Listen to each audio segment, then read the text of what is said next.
امشب میچومن آینه قامت یاره، مثل گل غالید پر از نقش و نگاره، هم رنگ طلا یربم و از گنبد آبی، نشته شمی بر ملک همش سن شاره، چشمت لبانت اون نمید ستاره.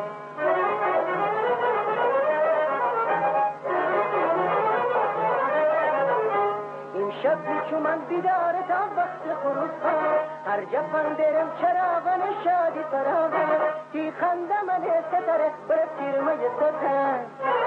خاموشنی به بخدا تی آوازو تی آهن، انگوشتر شاده توست انگوشت میسینه، تی ذره تی شوله تی تو میادیره نگینه.